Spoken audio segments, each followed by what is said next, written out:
अस्सलाम वालेकुम नाज़रीन, गिरदो पेश रज़ी के साथ सबसे पहले आप हमारे चैनल को सब्सक्राइब करें और बेल आइकन को क्लिक करें। आज 21 अप्रैल है।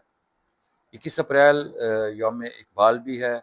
अल्लामा इकबाल का यौम वफ़ात है और एक तवील अरसे तक यौम इकबाल के तौर पर इसे मनाया गया। बाद अज़ां फिर 9 नवंबर उनके यौम विलादत को अल्लामा इकबाल डे के हिसाब के तौर पर मनाया गया। लेकिन 21 अप्रैल अल्लामा इकबाल की वफ़ात का दिन भी है और हमारे बहुत अच्छे दोस्त और दबिस्तान मुल्तान के खालिक मसूद काज़मी साहब का यौम वफ़ात भी है। आज उनकी 9वीं बरसी है और उनकी 9वीं बरसी के मौके पर मैं उन्हें याद कर रहा हूँ। आज ही के रोज़ उनका इंतकाल हुआ था। मुझे याद है कि मसूद काज़मी साहब ने बहुत तनदही के साथ मुल्तान की तारीख़ को महफूज किया। उनके साथ हमारी रफ़ाकत और मोहब्बत का सिलसिला बहुत पुराना था। कोई 80 के अशरे में हमारी उनके साथ मुलाकात हुई। फिर हम उनके दफ़्तर में जाते रहे। उनका दफ़्तर किला कासिम बाग पर था। उस दफ़्तर में वो रहते थे और हमने एक किला कासिम बाग की जो वीडियो बनाई थी, उसमें हमने वो जगह भी दिखाई थी जहाँ उनका दफ़्तर था। अब वो माज़ी का हिस्सा बन गया है। वो दफ़्तर में ही रहते थे, वहीं बैठते थे, वहीं काम करते थे। यूनेस्को के साथ उनका ताल्लुक़ रहा और यूनेस्को के ज़माने में उन्होंने दुनिया भर की सैर की, मुख्तलिफ़ ममालिक में गए। लेकिन वक्त गुज़रने के साथ साथ फिर वो बहुत से अवारिस का शिकार हो गए और उनको दिल का आर्ज़ा हुआ। उनके फेफड़ों में पानी भर जाता था, उनसे चलना दोभर हो जाता था, वो पानी नहीं पी सकते थे।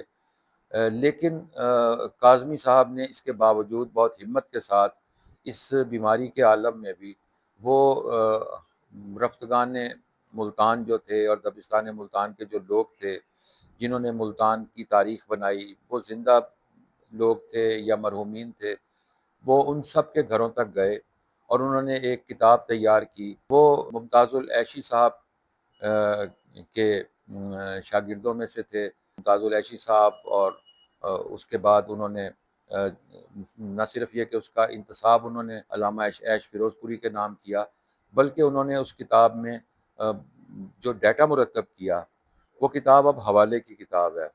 हम 21 अप्रैल को उनके घर पर आज जमा हो रहे हैं और आज शाम को हम उनके घर पर होंगे। उनके बेटे ने सुखनवर फोरम के उन तमाम दोस्तों को बुलाया है जिनकी उनके साथ वाबस्तगी थी, जो उनके साथ मोहब्बत करते हैं, क्योंकि सुखनवर फोरम के वो तासीसी अरकान में से थे और जब तक वो सलामत रहे, हयात रहे, वो बहुत बाकायदगी के साथ इस फोरम में आते थे। तुंदो तेज़ तकारीर भी करते थे, शेर भी सुनाते थे।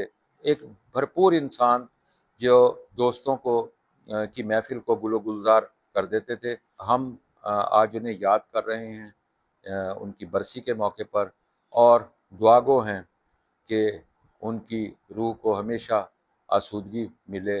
इस वीडियो का मकसद ये है कि हमने बहुत सारे दोस्तों को फरामोश किया, जिसने मुल्तान पर इतना बहुत सा काम किया, उसे उनकी वफ़ात के बाद बहुत कम याद किया गया।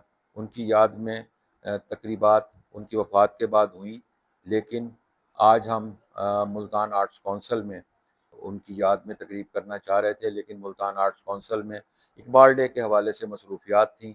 सो हमें ये कहा गया कि ये तकरीब यहाँ नहीं हो सकती। सो हमने सोचा कि किसी और जगह की जाए। तो उनके बेटे गाज़ी हैदर ने कहा कि मैं अपने वालिद की याद में तकरीब का एहतमाम अपने घर में करूँगा और आज हम सब दोस्त जो हैं शाम को उनके घर जाएंगे, उनके बारे में बातें करेंगे और उसकी तफसीलात भी फिर हम आपके साथ शेयर करेंगे। नाज़रीन इकराम, इस वीडियो को आप लाइक भी करें, इसे शेयर भी करें और इस पर कमेंट भी करें।